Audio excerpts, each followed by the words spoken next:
just so you know, this is the shit you're going to hear about me around town.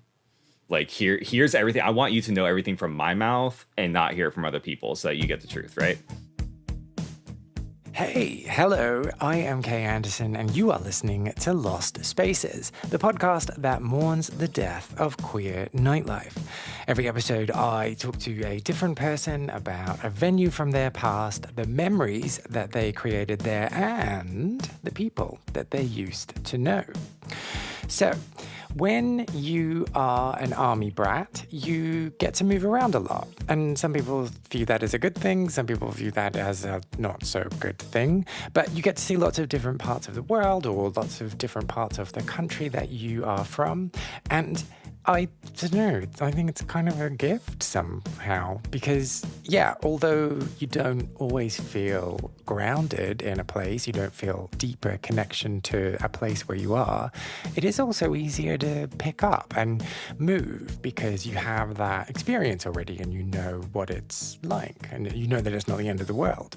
But when you have that experience, when you know that you can pick up and move, how do you know when it is the right time to settle down? Like, what sign do you need to be absolutely sure?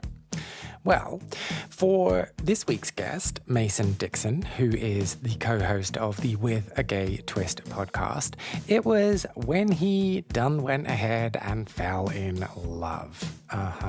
Yes. And where did he meet the love of his life? Well, it was at 140 Alex, a bar in Rochester, New York, and he is going to tell us all about it. We talk all about packing up your drag gear and your dreams with it, what it feels like to be the outcast in a scene, and I get some handy advice on what to do with your shirt after you've taken it off to dance topless in the middle of a dance floor. Let's get into it.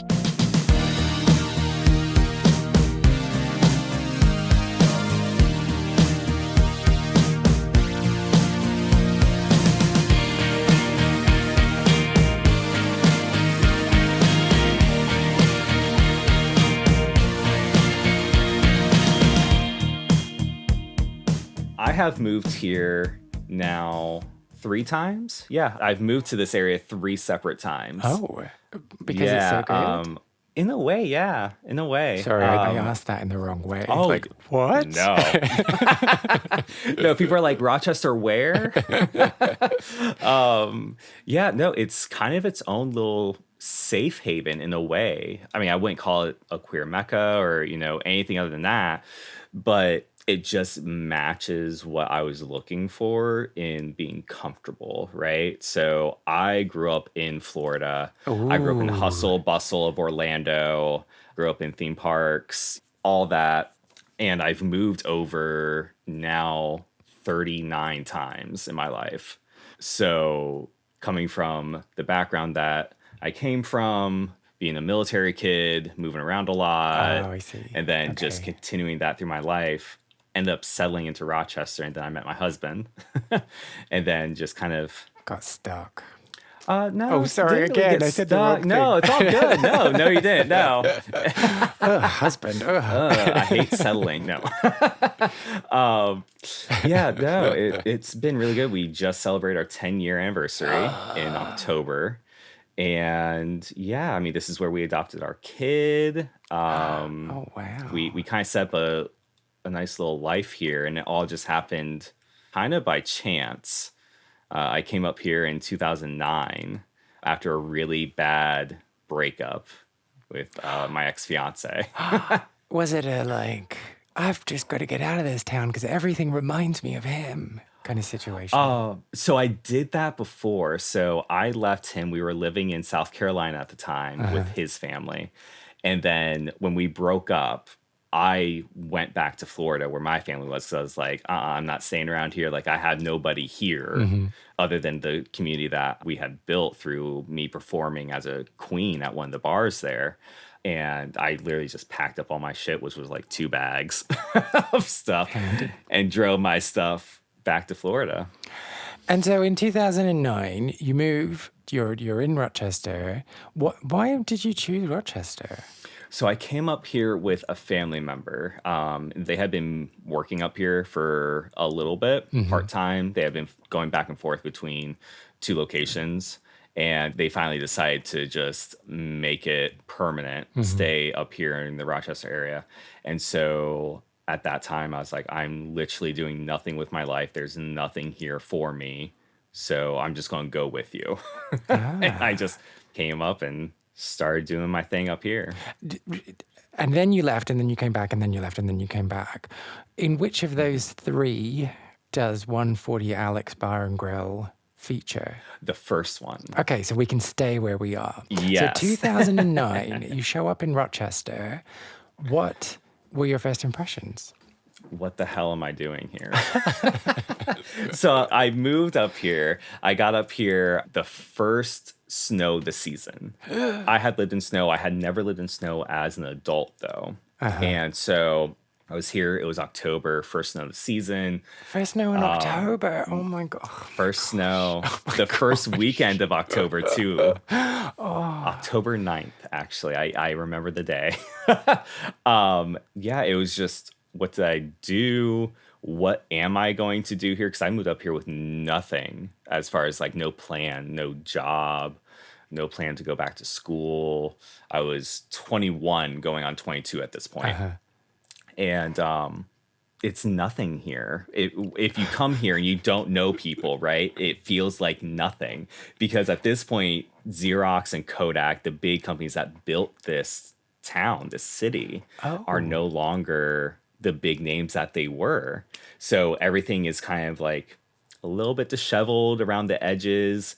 And it wasn't until I picked myself up, got into my mom's car at that time, because I literally moved with nothing except the clothes I had in a bag, and drove in the middle of like white out snow conditions to a bar by myself just to get out and start meeting people, which was like 6 weeks after I moved. I literally was fed up with sitting at home, and I went, I need to see other queer people. Like, I need to get out into the scene. I need to find some of my people. And so this is mid-December, if my maths are correct. Yeah, right about. Yeah. So you get in the car, you go to 140 Alex Bar and Grill, which is not a snappy title, I have to say. Just to, if anyone, if anyone out there is the person who came up with that. I understand why you did, because it's the address, but ugh. And then you got there. Do you remember first impressions? So the first time that I went into 140, which it had gone through 3 different names. So 140 was what they ended up, but it had been, let's see, RJ's was the first. And then when I went to it, it was actually called Nasty D's. That's much better. You know what you're getting. Right? Yes. And it was very much like you walk in and it felt kind of sports bar-y. Like, you're going to go down, you're going to have, a pint, and you're going to watch the game. With a bowl of peanuts? They had peanuts, yeah. I mean, not good, because that's really unhygienic, but amazing as well. Yeah. Yes. And so, yeah, I walked in and I went, okay, I don't know if I'm going to stay here. So, I mean, at this point, I had met some people. I was going for a drag show the first time that I went in there. And they had 2 pool tables, and a dartboard. Later on, they ended up adding in like a skee ball machine, which was really funny. It was not used a lot for skee ball. Oh. Wait, is skee ball the one where you toss it into the circles? Yeah, roll the ball up the track, yeah. So what was it used for? Normally a place to plop down and get to it. Oh, just because it was flat. It was flat. It had a nice little angle to it, I guess. I mean, but you can't get tokens. You get some kind of token. There is a prize, yeah. If you do it right. So who were you meeting there? Oh, gosh. This was during a time of discovering how I fit into the Rochester clique. So I can't remember who I was meeting at that time? Because I was going through this period of meeting like the different social groups. Rochester was the first introduction that I had to a little big gay community. Little big. Yeah, Okay. so Orlando, I would say, has a very large community. Same with Tampa, same with Jacksonville, but they're very transient, especially Orlando, because you Yeah. have all the theme parks and you get a lot of international people coming in. So how many Aladdins have you slept with? None. Um, any beasts? No, but I did almost sleep with a Beetlejuice from Universal. Oh, that would have been nice. That would have been nice. Yeah, I tended to stay away from the cast members because I was a cast member. Oh, I did work with the mouse for a hot minute. okay. Well, okay. Did you play a character? I did not Oh, know. I I was was going to guess. retail. Okay. Yeah, no. I was on their chorus for a minute. Ah, So that was as close as I got to any of their Princes. stage stuff. Yeah. So anyway, sorry, taking us off. But that Yeah, was a no. big queer population, and you described Rochester as a little big Right. or a big A little. little big. It's very, I guess you could kind of liken it to like suburbia. So big city, you have lots of people. You have lots of different socialites. You have a bunch of different groups that you can kind of flow in and out of. That was Orlando. Yeah. Rochester is very much, oh, no, the suburbs. Like you're from over there, so you're not with us type feeling. Ah. So very close knit. Everybody knows each other. And so And so, like, just picking up on what you're saying, are you saying that you had to pick a side? in some instances, yeah, you did. It was very much so like, oh, well, if I see you with those people, then I'm not going to talk to you. I had a few instances where it was that. I had a few instances where it was very much, oh, you're a drag queen? I'm not going to talk to you. Oh. I want nothing to do with you. Oh. Okay, I have follow-up questions, but let's stay on the thread of the conversation. You said you were finding out where you fit in. Yeah. Where did you first think you were going to fit in, and where did you land? And what did you try on the way?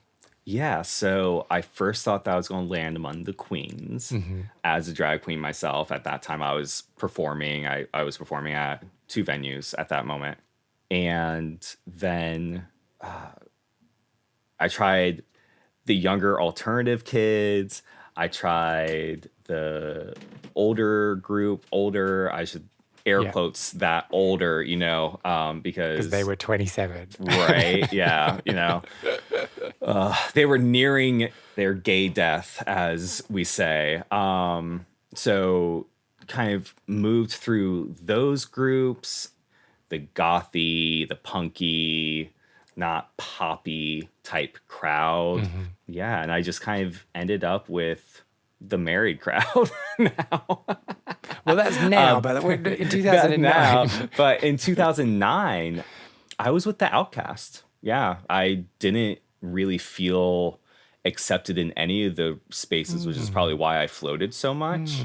I mean, again, Rochester, very small. A lot of the people that were in the scene at that time had grown up with each other. Yeah, I yeah. mean, had been with each other for probably 12, 15, some of them 20, 30 years. Yeah. And so coming in as the new kid on the block, that whole stigma goes along with it. That's interesting. So you weren't like, fresh meat. I'm doing inverted commas now. I wasn't fresh meat. No, I wasn't immediately grabbed. I mean, you feel fresh meat when you first are coming out of like high school type situation. You have that whole experience, but But you feel fresh meat when you're like on holiday somewhere and you go to a bar and everyone's like, who is this person? Don't you? I've never had that experience as an adult, at least. I mean, just literally the Twinkie experience of coming out of grade school, Yeah. and then feeling like the vultures are on you, right? Because I think that all of us that at least were out at that time and coming into the community at that time of our lives had that experience of feeling like the older gays are upon us, you know? And that sentence works in two ways, gays It and gays. does. It Gaze. Yeah, does. anyway, sorry. I want to ask follow-up questions about you not feeling like you fit into the Rochester scene because what it so there's kind of a number of ways in which we could go with this questioning and just latch on to anything that you think is interesting. I'm just going to have a quick soliloquy for a while.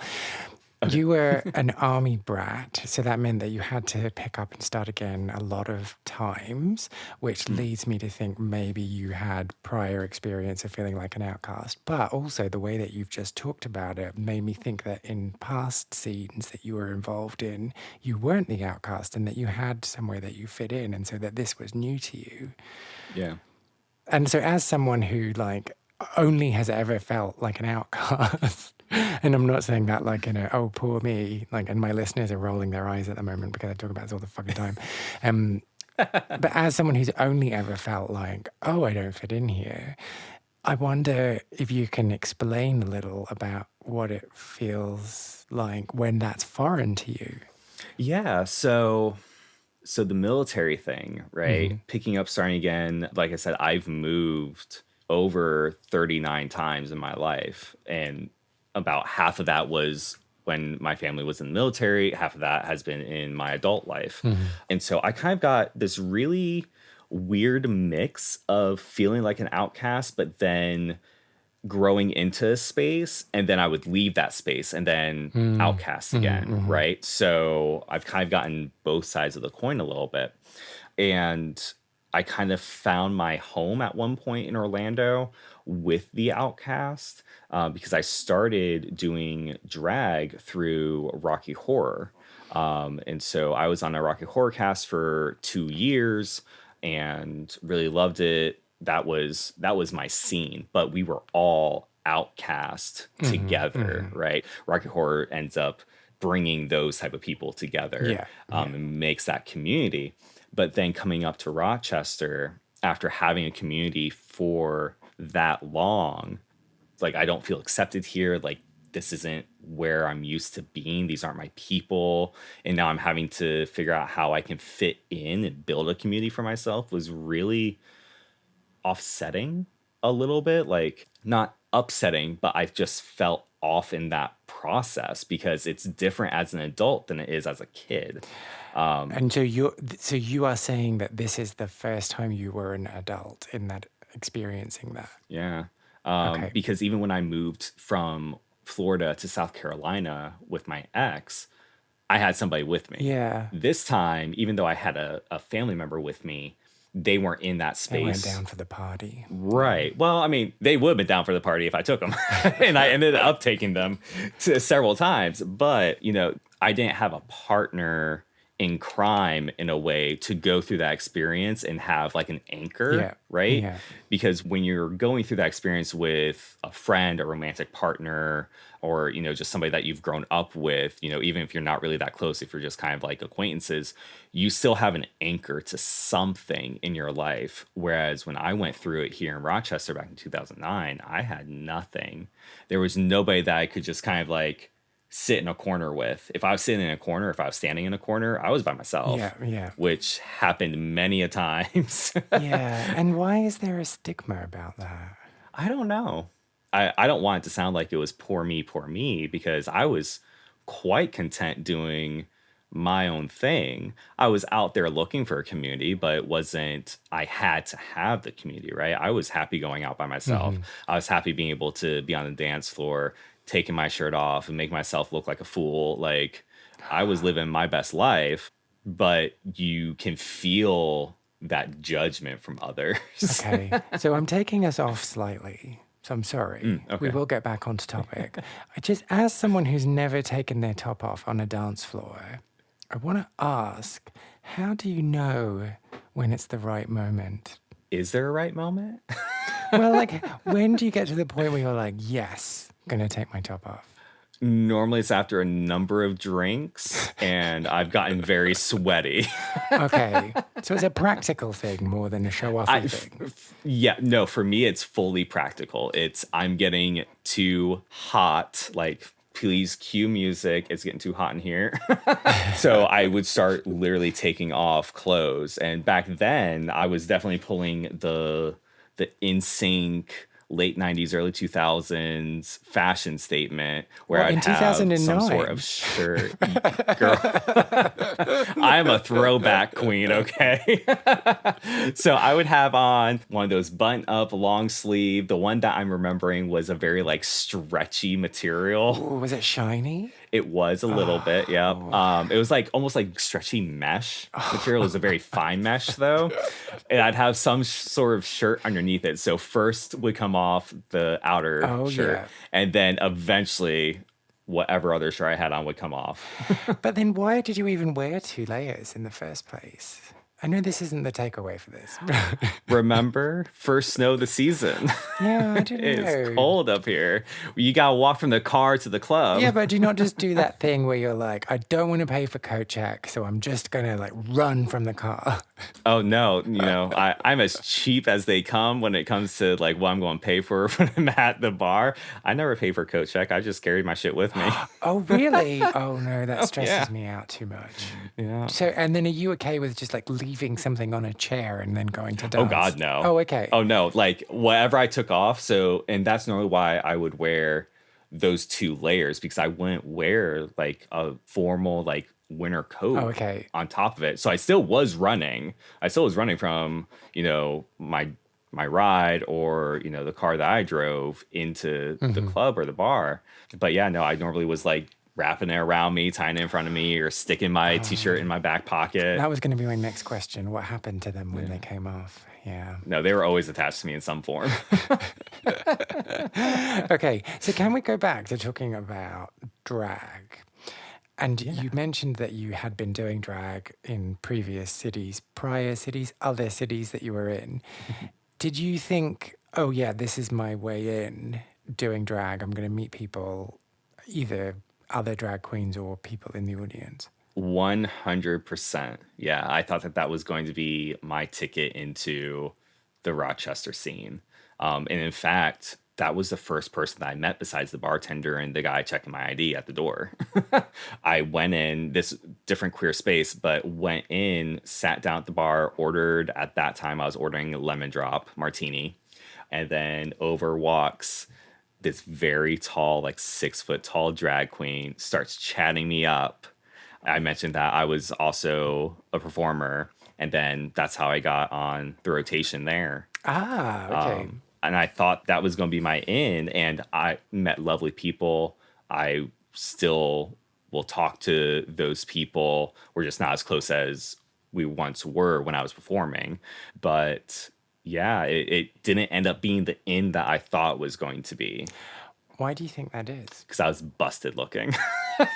Is that not someone's cue to like take you under their wing and be like, let me show you the way? You would think so. In fact, I did have one person who offered, and at that time I was very flaky.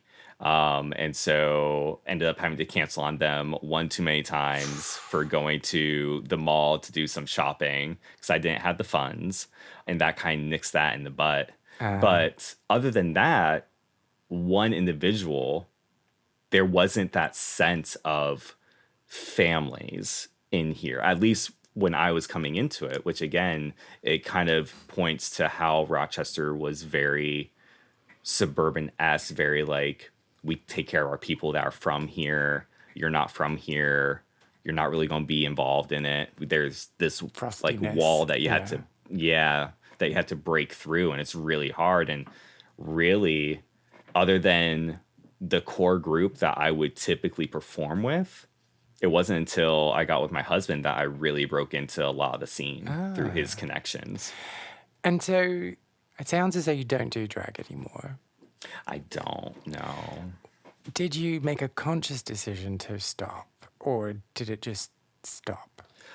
So mine stopped because of a car accident, actually. Because you were that busted. You caused because I was cars that to crash busted. into each other. I was that busted. They just had to take me out of my misery, I guess. But no, I was in a pretty bad car accident in Oh, 2011. sorry, I've just made a joke of And that. Sorry. oh no, it's all good. It's fine. That ended up taking me out of commission for anything. Like I went to physical therapy. Oh, I wow. was in talk therapy because of PTSD following the accident. Like there for 2.5 years. And so because of the physical condition that I was in, having to go chiropractors, get injections in my back every other week, like a whole host of things. I stopped doing drag at that time. Then it wasn't until, yeah, the only other time that I did it was the drag show at the community college that I was going to. And that was like my one re-entry into it and my last hurrah And back in 2014. was it like an intentional last hurrah, or was it just like, yeah, this is the first step on the path to the reignition of my drag career, and then it just didn't happen? Yeah. I was hoping that I would get back into it because I really enjoy it. I enjoy the artistic side of it. I enjoy performing. I don't necessarily enjoy like all the get up, but it's a persona, Yeah, right? yeah. So everything fell to the wayside. I kept my drag stuff. I still had like my big chest of all my drag stuff. Still kept my chest too. My titties were in a box for quite a long time. My wigs. I had even gotten new makeup brushes. Like I was starting to gear back up into it. And then life just happened, lost time. And now that I have a larger family, I just don't have the time. So I ended up getting rid of it. Who has your tits now? Probably someone in Poughkeepsie by this point. Where's Poughkeepsie? So not to get like too deep and meaningful. I love getting deep, so it's okay. Oh, yeah. Are you getting dirty? Is it that you don't have the time, or you think time has run out? That's a really good question. The practical side of me says I just don't have the time. So I am the provider for my family. My child has special needs, is autistic. So there's a lot of care that needs to go into there every day, which totally worth it. And so it's that act of balancing the career that pays the bills with making sure that I have time for my family because I'm very much someone who is responsible in the way that I will work myself to the bone. I've worked 2 jobs. I've worked over 90 hours in a single week to make sure that I have food on the table. And when I devote myself to my career or the thing that is paying my bills, I'm there 150,000%. And then to add drag on top of that would mean that I have to take time away from my family and my child and my partner and the household, which just doesn't jive with where I am in my life right now. Yeah, I guess like the reason I'm asking this is just because I've had lots of conversations recently where it's felt like people have stopped doing things not because they no longer enjoy it, but because they just feel like somehow like they're too old or that they are not going to be accepted or something. And I don't know, it just makes me sad. And not that like I've not done the same thing with things in my life, feeling like, oh yeah, I'm too old for that or I'm too thing. But I don't know, if you enjoy it, like you should do it.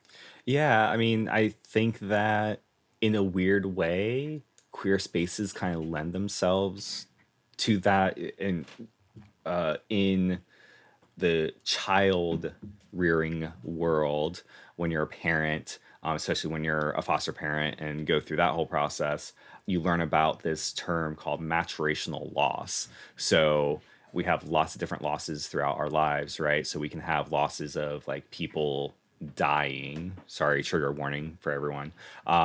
People who leave our life through that sort of semi-traumatic, sometimes extremely traumatic event, and it's not expected. It's not really part of what we as societies think of as a normal life, right? That's not how life is supposed to go. Someone's not just supposed to get into an accident and not be with you anymore. Whereas you have these other things called maturational losses, which are just things that happen during the stages of life that are normal part of growing and maturing. So for kids, it's this sense of parents coddling them. So they feel a sense of loss because there's not so much individual attention on them 24/7. Whereas in queer spaces, the way that this connects, just to kind of bring it back, is that there are these expectations set on us in our queer communities, at least here in America. I'm not sure about other places in the world because I'm not well traveled, but like the age of 30, it's expected. Like I said before, it's your gay death. You've passed your prime. Like your gay life is now over. You're supposed to be partnered up, or it's never expected that you're going to get hookups or whatever. So I think that our spaces sometimes set us up for those thoughts of, oh, well, now time has passed. Even though we have that whole other flip side now of like this resurgence of, no, it doesn't matter. Like I can be into older men or I can be into younger men, and like that, those relationships are okay. But when it comes to the things that we're doing, there seems to be this kind of double standard in a lot of ways. Yeah, I mean, but even, the examples that you've given about relationships with large age differences, there are still very rigid expectations about who does what in those relationships and Yeah. what role they play. And it is, yeah, this kind of, it's really confusing to me because by the time you're 30, you're not even halfway through your life. If you're lucky, you're not halfway through your Right. life. But there's this shrinking of your world. And some of that is, no, all of that is just you because you've listened to everything that everyone around you is saying. And Yeah. that's really blah, if I could use a technical term. Yes. Highly technical. I completely agree. I mean, I'm over 30 and I kind of fit the stereotype a little bit though, because I'm in a monogamous relationship. I have a child. I have a somewhat stable career. And so I kind of fit into that neat little box that we're expected to be in. But had it not been for a extreme random set of occurrences, and I cannot stress that enough. I mean, it was incredibly random how my husband and I met each other at 140. I would not be where I am because our lives are also not the stereotypic breakdown for those age difference relationships. So I'm 11 years younger than my spouse. And in the beginning, he was the provider. Now I'm the provider. He doesn't work. I work. He does work. Don't get me wrong. Stay at home parents, y'all go through it.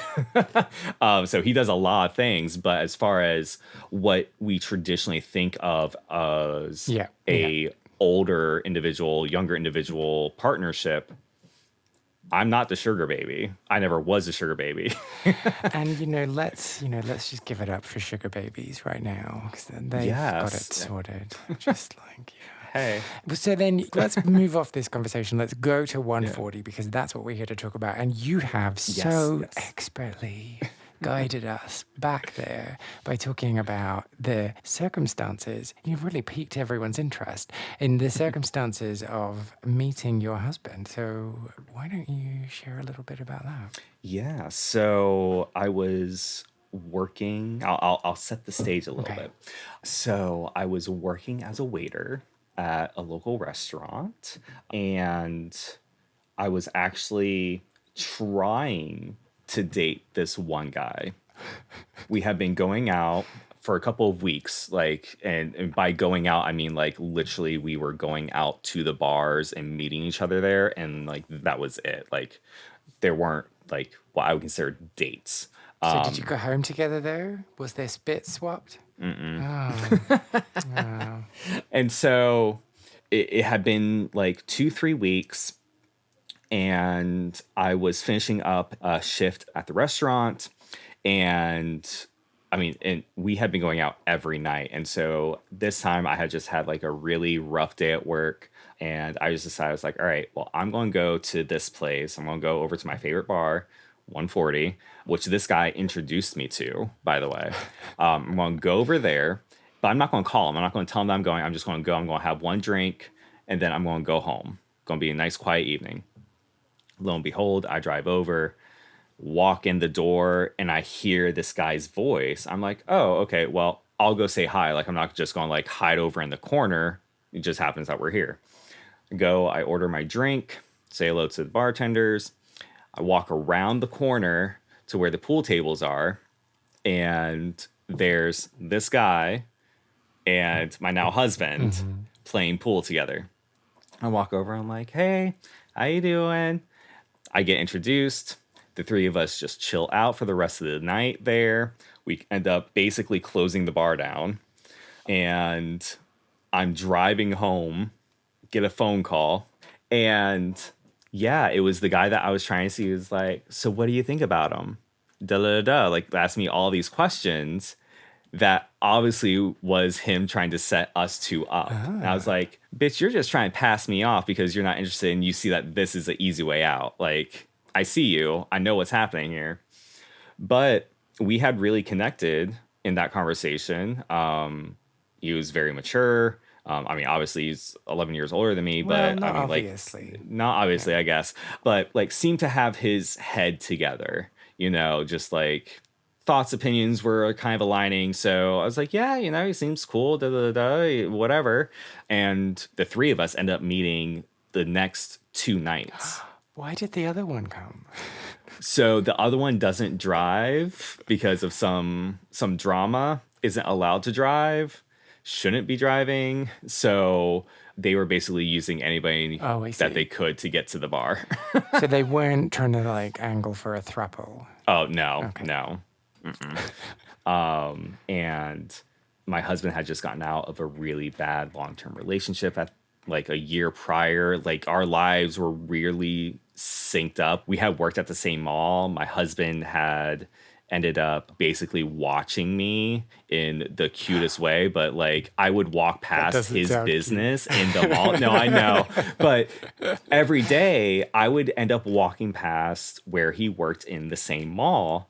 We didn't know each other. He never said anything to me. And it wasn't until after we got together, after we were formally dating, that we were like talking about what we had done in our past as far as like jobs and stuff. And it was just one of those moments of, you worked there? I worked there. When did you work there? Just kind of like sync up. And he was like, were you the hottie that like walked down the way to go get pretzels every day on your lunch break?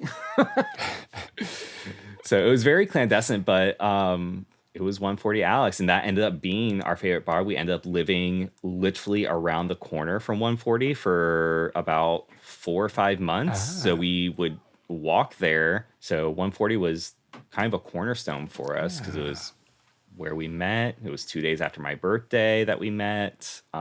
So this first meeting, did you know? No. Oh gosh, no. No, this was not a love at first sight moment. This was not a Hallmark special. So what you said you got along. So what were you thinking on that first evening? I was honestly, and to borrow a phrase from your area of the world, I thought that was going to be a nice shag. Like, really, it was just like, oh, he's cute. Obviously, with the conversation I just had on the phone with this other guy, that's not going anywhere, so I'm not going to pursue that anymore. So I may as well move, yeah, I might as well move on, And it ended up working really nicely. I mean, my husband, very cute. I was attracted to him, but I don't think that there was the immediate what people dream up in their minds of like, oh, I know, like, this is my soulmate. It eventually got there, and it got there very quickly. He moved in with me after 2 weeks of knowing each other. So, I mean, it got there very, very quickly, but it wasn't immediate. Like, it did take us a few interactions to connect in that way. A few. Well, you met on the Wednesday by the Friday. Now, but yeah, like, right. so when in that then? Like, so I can tell you, I know the exact moment. I know the exact time. I can't tell you what day of the week it was, like how many days after we met, but we had a conversation. He ended up coming back to my place like after the third night of meeting up at the bar, and nothing happened, people. Boring. It very much so, but we cuddled on the couch and we had deep discussions because I am a very sexually free person. So there were some things that did not happen in my previous relationship that I was like, look, these are my non-negotiables. And then just so you know, this is the shit you're going to hear about me around town.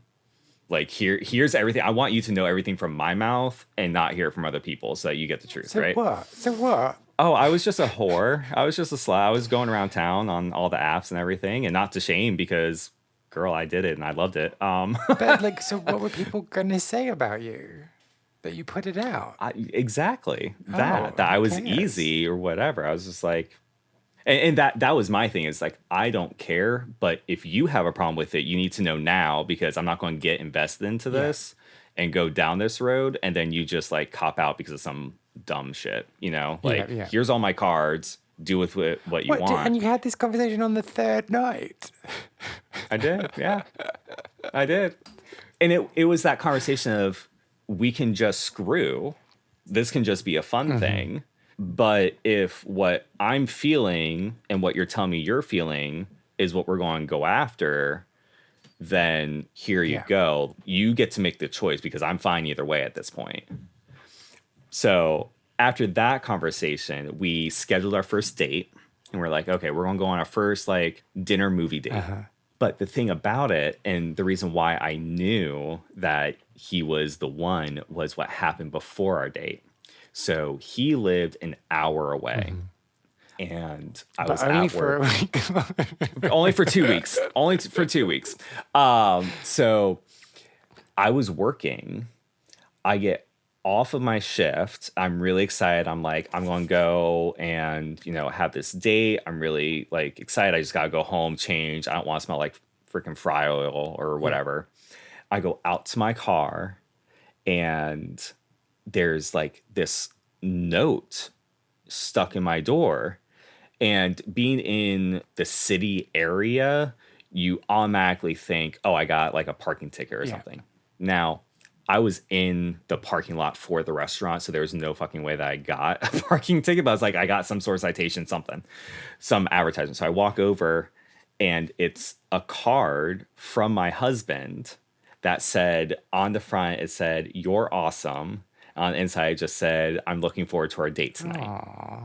So he had driven out from where he was living an hour, stuck this card in my door, drove back home, waited, and then drove another hour out for our date. Aww.